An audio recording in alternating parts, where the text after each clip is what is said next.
concert. Thank you, thank you, thank you. Appreciate it. Woo!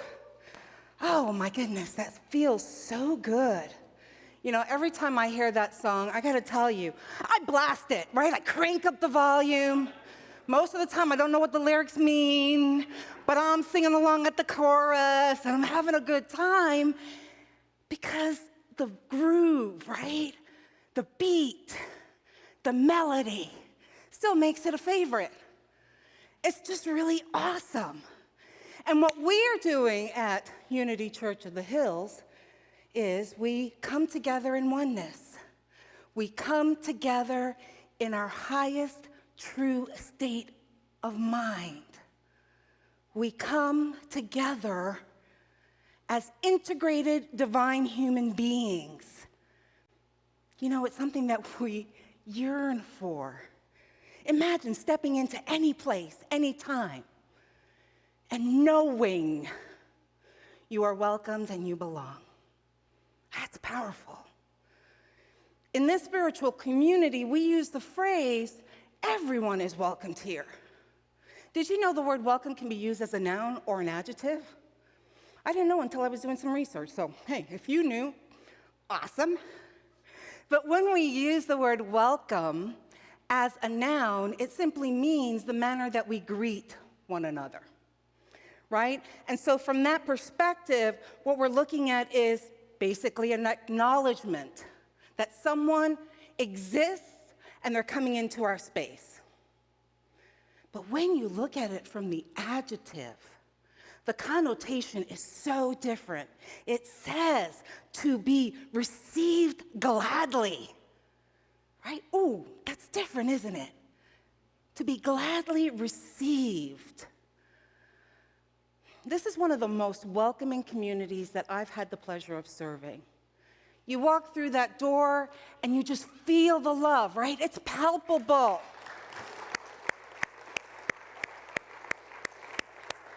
That's you. That's you. That's all of us that creates that. So when I'm talking about welcome, please hear I'm not questioning UCOH as a welcoming community. You already are, and you know that you are. What this talk is about is asking you to go deeper, deeper in your awareness, to start looking at your egoic subconscious. With me? Your egoic subconscious. To become mindful of the human thoughts that go through all of our heads. And this small shift in consciousness is really about facilitating you as a co-creator to manifest from a deep place of resonance from your highest knowing. So that's what we're talking about today. So my question to you is, what form of the word are you using? Are you using it as a noun or are you using it as an adjective? As guests come into our community, what do we know? We know that we're a welcoming community, so we welcome them. We can acknowledge anyone's presence and give them the peace of God. But as this community is morphing, and it is morphing, are you having human thoughts like these? Another face that I don't recognize. This community's changing too much. Damn it, somebody's sitting in my seat. What happened to the good old days when I knew everyone? If those are some of the thoughts that you have on Sunday morning, then your welcome may be more in alignment with recognizing someone exists. And we are energetic beings, whether we want to admit it or not, we are. And our subconscious can read the energy and differentiate between being truly wanted and being tolerated. Do you remember back in the day before smartphones? Yes, I'm old enough, yes. I remember the first cell phones, those big bricks. I was in New York City, in Manhattan, working, and it was like, wow, look at those executives. Yeah. We weren't in constant contact with someone or something all the time. So if we had a guest in our home, it was a big deal. We looked forward to it. And maybe your household was similar to mine in that we cleaned the house, we made it look presentable, right? We broke out the fine chinaware. We were all cleaned, and even if it was casual, it wasn't the bummy casual. It was a nice casual that you would put on for company. And we were so excited to spend time with them. Oh, someone's at the door. I think we have company. Honey, I think they're here. Bobby, no, you cannot wear that shirt, Bobby. Did you just take it out of the hamper? That's got yogurt stains and ketchup all over it. No, you cannot wear that shirt. I know they love you no matter what, but you need a clean shirt. So if you want dessert, go to your room, change, clean shirt, and you can brush the teeth because it looks like something's growing there. Okay, thank you. And I'm so glad you're here. Oh, yes, of course I've got tea. I know how much you love tea. Yes, it's the good stuff. Darjeeling, I know how much you love that. I've got that. Yes, and we've got some Sara Lee. Yes, I know you know what I'm talking about when I show you the Sara Lee, right? That's right. We've got some strawberries and some whipped cream. Where is that kid, Bobby? Let's go to the kitchen and really catch up and find where the whipped cream is. All right. Does that sound familiar? Yeah.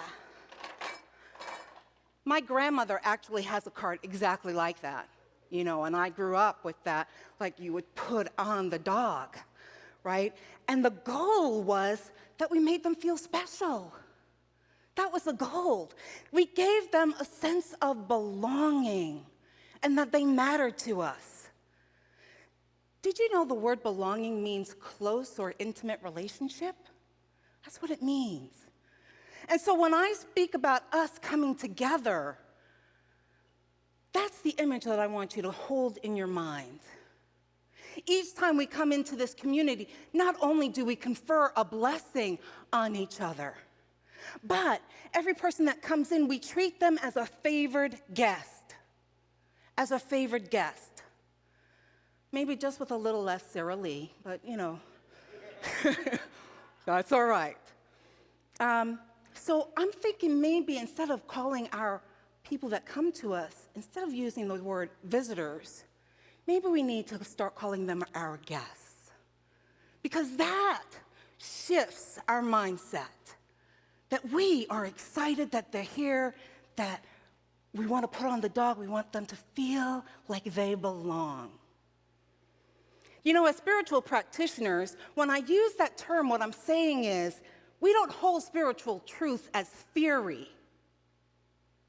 What we do is, we embrace spiritual truths in all aspects of our lives. That's what we do.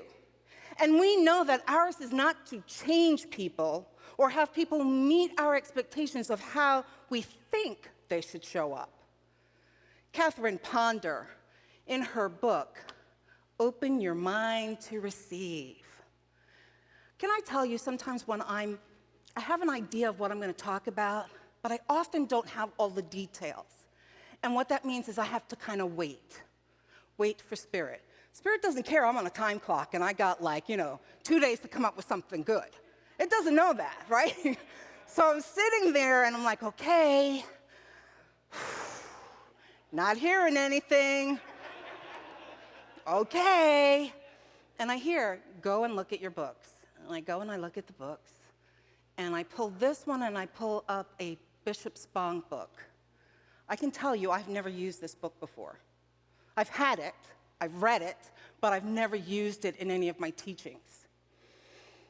And so I smiled because I opened it up. This is signed by Catherine Ponder, and it was signed to Reverend Phil and Dorothy Pearson. Now, if you know anything about our history, you would know that Dorothy Pearson is one of our beloved leaders. She knew Charles Fillmore. And when I was in seminary, she passed. And she wanted seminary students to have some pieces of her, like it was part of her legacy. I got to tell you, I've been in Unity 30 years and I didn't know who Catherine Ponders was, right? Because it wasn't someone that, not Catherine Ponders, let me repeat that. I didn't know who Dorothy Pearson was, you know? And so then I got to understand who she was. And so then I went into like one of the rooms where they had her things. And I've had these pair of earrings for decades. And there was this necklace just laying there. And I went, oh, okay, I get it. And this book came to me when Phil Pearson was leaving after his wife passed. He was moving back to California, and he was getting rid of his things. And someone snagged this book for me. So it's just like, I just wanted to share those little pieces of coincidence, not really coincidence, right? So in her book, I love that she reminds us of the power to love each other, and she writes this: instead of trying to change the people in your world, you should work to change your thoughts and feelings about those people. All the people in your world are there through the law of attraction. Either consciously or subconsciously, you have attracted them through your thoughts and feelings, either in this life or perhaps some other time. And she also suggests that each person in our lives comes together by divine appointment to learn lessons and complete emotional assignments. She suggests that we master people consciousness. People consciousness. If we believe that no one is against us and all is for us, then we have to look at those annoying people in our lives. And yes, my friends, we can say that in Unity, that some people are annoying to us. They know how to push our buttons. It's okay to acknowledge that. But then she says, and then we give thanks for them. Then we give thanks for them because they're giving gifts to us. Catherine Ponder also reminds us, first, problem people are in our lives so we may bless them. Second, problem people are in our lives so we may learn something from them. And I know this sounds easier said than done, especially from our ego, from our personality. It's not that easy. You know, as your minister, I've promised to share my spiritual journey with you and be as transparent whenever possible. And I have to tell you that when I got here, I felt so welcomed, so loved, so filled with all these gifts of kindness and graciousness towards me. And that was probably from 97% of the community. But you know, there were a few. A few that weren't really excited about my being here. And those 3%, you know, when you're on the receiving side of constructive criticism, this is how we always did it. Or you should be more, fill in the blank, or you should be less, fill in the blank. You know, it's humbling. But in her book, it's a powerful reminder to me, that the more I criticize or condemn others, the more bound I am to them. That those 3% are also of God. And they're here for me even when times it doesn't feel that way.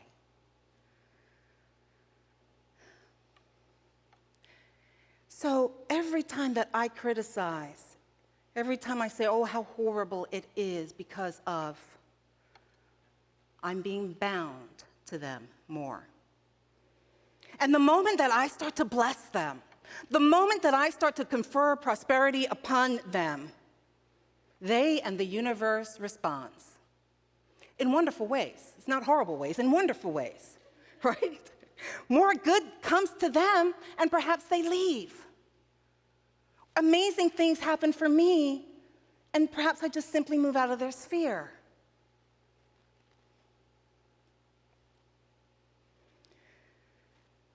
I love this release statement that she uses for this process. I'm going to share it with you now.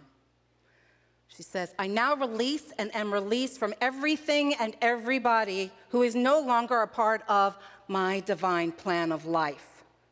Everything and everybody who is no longer part of the divine plan of my life now releases me and finds their good elsewhere. I now expand quickly into the divine plan of my life where all conditions are perfectly met. So I'm going to invite you in this moment, if you have any of those types of people in your lives, maybe not, maybe you're living like this magical existence. I think not, but maybe. If you'd like to say those from your heart chakra, join me.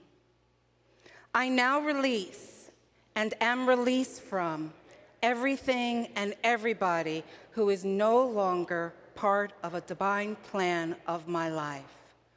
Everything and everybody who is no longer part of the divine plan of my life now releases me and finds their good elsewhere. I now expand quickly into the divine plan of my life where all conditions are perfectly met. And so it is. So it is. Now, of course, after we do this release work, we're now free to create. We are now free to create. And this is an important time for us to watch our thoughts. Are we still thinking and speaking about how bad they are and what they did? Because if we slip back into that thinking, we are simply going to perpetuate what we don't want. Do you hear me? So once you hear those critical thoughts again, and believe me, my friends, you will, it's just how the mind works. It gets in that groove, and it keeps playing the groove. We talked about that before, right? So don't be surprised. But now choose instead to change your thoughts to holding the divine knowing for you and for them. This mental and emotional shift frees us to create the lives we really deserve. And guess what? When I am living my best life, I am so joyous, so happy that I'm just in the frequency of love, right? I'm in the frequency of love. I fall back into my natural state of beingness, which is to be love incarnate. To be love incarnate. And in that frequency, things that do not resonate, guess what? They just fall by the wayside. And those things that are of love come into my sphere. And before I know it, my life is brighter and fuller than before. And most importantly, I'm at peace. I'm at peace. You know, this is foundational in the law of attraction. That's what the law of attraction is about. It's not about manifesting your parking space. That was simply an exercise to get you to realize your power. That was what that is. So when we come together as a community, just like the Beatles song, right? Come together. We have an opportunity to crank up the volume. Crank up the volume. And cranking up the volume in Unity Church of the Hills means getting into resonance with each other. Seeing each other through the lens that it's all God. Our beloved Lance Lean used to say, nothing but God here. That's what we're talking about, nothing but God here. This is about getting into alignment with Source as the frequency of love. So what I'm really saying is that divine sight and the frequency of love is the volume. Divine sight and the frequency of love is the volume. And just like the song, most of the lyrics didn't make sense, right? I started off with that. The lyrics didn't make sense. And when I say lyrics, I mean people. Hello. Often, right, we don't make sense. People just don't make sense to those around us. And sometimes we don't even make sense to ourselves, right? But when we are welcomed, when we feel this sense of belonging, it becomes this amazing groove, like the song, that groove, that beat, that melody that becomes a favorite. So as we find new ways to be in community together, first I want you to pay attention of what you have just come through, the pandemic. You survived the pandemic. You've just done a marathon of that. And now we're doing a mini marathon, and that's all right. But what is the gift of this? The gift is we learned that humankind, humanity, we can endure. We have strengths that we haven't even tapped into before. We are able to grow and change through whatever is going on in our lives. And now it's time for us as a community to come together in celebration of that, of those triumphs. That's what we're doing here. So this season, I want you to step up into your spiritual power, because we're on a new adventure, my friends. So let's come together and step up in power.